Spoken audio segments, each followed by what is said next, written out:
bab materi pelestarian lingkungan dan energi. Nah, jadi sebelum Bapak masuk ke materi, Bapak mau kita mengabsensi kelas kita dulu. Bapak mau lihat kiri kanan kalian ada nggak yang hadir? Baik, tidak ada yang hadir. Nah, sebelum kita belajar, marilah kita berdoa dulu menurut kepercayaan kita masing-masing. Bapak mau dipimpin oleh ketua kelas.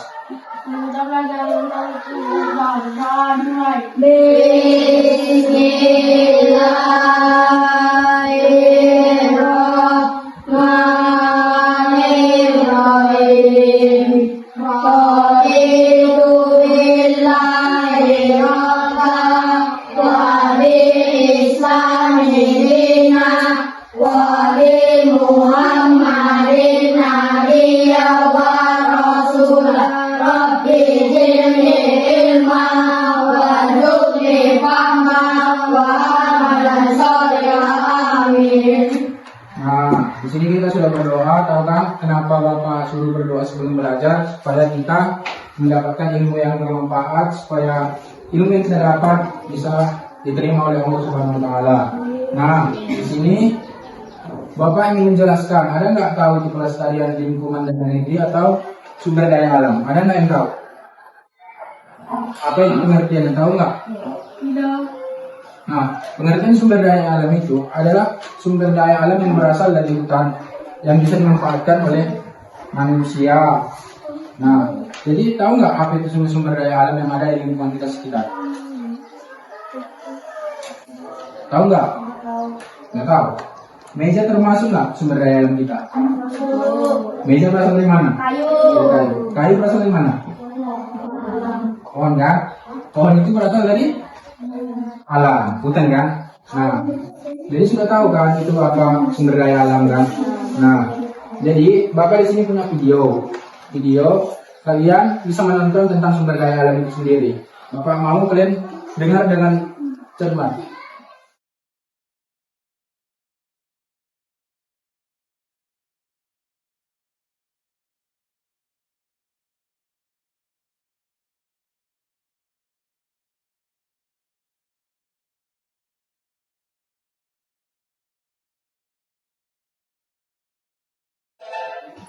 Ada yang tahu penggalan lagu tersebut?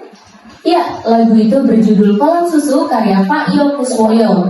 Lagu ini menggambarkan tanah Indonesia yang subur dengan sumber daya alam yang melimpah.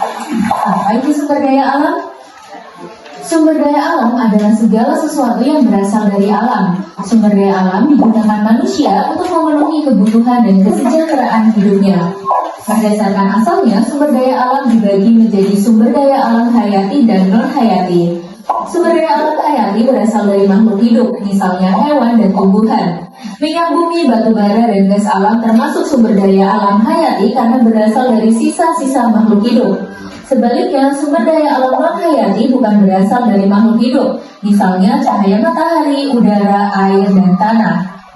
Berdasarkan ketersediaannya di alam, sumber daya alam dibagi menjadi sumber daya alam yang dapat diperbarui dan tidak dapat diperbarui.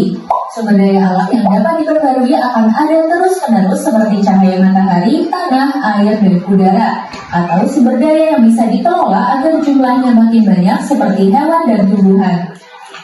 Sebaliknya, sumber daya alam yang tidak dapat diperbarui jumlahnya terbatas dan akan habis jika dipakai terus-menerus. Contohnya minyak bumi, batu bara, gas alam, dan bahan tambang.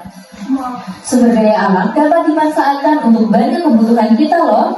Bagian tumbuhan dan hewan dapat diolah sebagai bahan makanan, misalnya beras, daging, telur, ikan, kacang-kacangan, sayur, atau buah. Nah, di situ kita sudah lihat sumber daya alam apa yang tidak dapat diperbarui. Kalian sudah lihat, coba sebutkan salah satu aja. Minyak bumi. Minyak bumi baru, batu bara.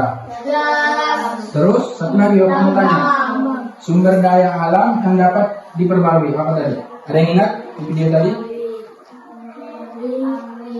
Angin, udara, terus tanah. Nah, di sini kita lanjut videonya ya. Kita dengarkan lagi.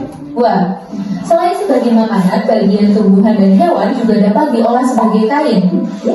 Contohnya, kapas untuk kain katun, bulu domba untuk wol, pokok ulat sutra untuk kain sutra, dan kulit sapi untuk jaket kulit. Beberapa jenis tumbuhan dapat dibuat sebagai jamu seperti jahe, kunyit, dan temulawak, atau tanaman lidah buaya untuk perawatan rambut dan kulit. Berbagai peralatan rumah tangga seperti meja atau lemari dapat dibuat dari bahan kayu dan plastik. Plastik merupakan hasil dari pengolahan minyak bumi. Alat masak dibuat dari aluminium yang tahan karat dan dapat menghantarkan panas. Sumber daya seperti tanah liat dan bebatuan diolah menjadi semen, genting, dan batu bata. Bahan tambang seperti besi. Nah, video kita sampai situ aja kan. Tadi juga ada kita lihat baju kita terbuat dari apa? Ada yang ingat? Bukan dari pohon kapas, nak?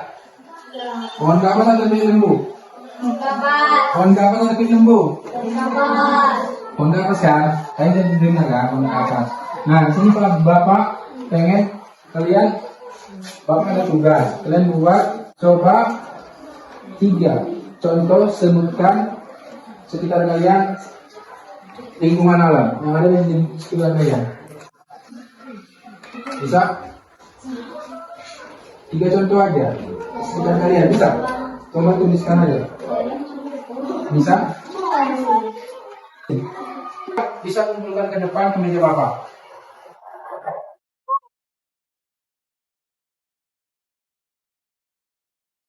Kalian sudah tahu apa itu sumber daya alam, kalian sudah juga Bapak suruh mengerjakan apa itu sumber daya alam. Jadi Bapak sih membuat kesimpulan. Kesimpulan dari sumber daya alam itu adalah suatu sumber daya alam yang dapat kita gunakan dalam sehari-hari, dalam kegiatan kita sehari-hari. Seperti hewan bisa kita makan seperti sapi kan.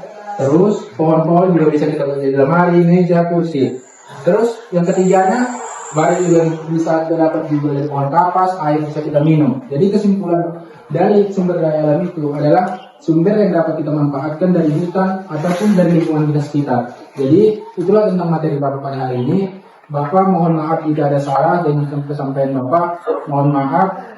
Nah, jadi Bapak tutup materi Bapak hari ini. Assalamualaikum warahmatullahi wabarakatuh. Waalaikumsalam warahmatullahi wabarakatuh.